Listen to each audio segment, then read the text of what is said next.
আমরা অনেকেই P ratio দেখে ইনভেস্টমেন্টের ডিসিশন নিয়ে নিই। আসলে তো এটা ভুল হয়। পি রেশিও মানে যদি ইন্ডাস্ট্রি পি নিচে থাকে কোনো শেয়ারের পি, তার মানে এই ইন্ডাস্ট্রিতে থাকা অন্যান্য কোম্পানিগুলোর থেকে সস্তা লেভেলে আছে এই কোম্পানির শেয়ার। আর এই সস্তা লেভেলে থাকার কারণ কি সেটা জানতে হবে। কোম্পানির সেলস, প্রফিট, ব্যালেন্স শিট এগুলা দেখতে হবে।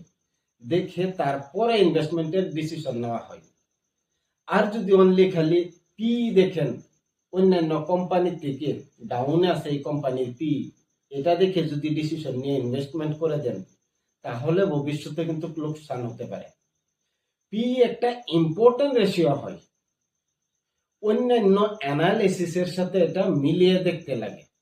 আপনি অন্যান্য যেগুলা অ্যানালিসিস আছে সেগুলা কমপ্লিট করুন, করে ফাইনাল অবস্থায় দেখুন যে এই কোম্পানিটার ভ্যালুয়েশন বর্তমান ঠিকঠাক আছে না নাই। যদি পি দেখেন এভারেজ পি এর নিচে আছে বা ইন্ডাস্ট্রি পি এর নিচে আছে, তাহলে সেই ক্ষেত্রে ইনভেস্টমেন্টের ডিসিশন নিতে পারেন। কিন্তু অন্যান্য অ্যানালিসিস করে যদি পাস হয় তারপর অনলি পি দেখে ইনভেস্ট করবেন না।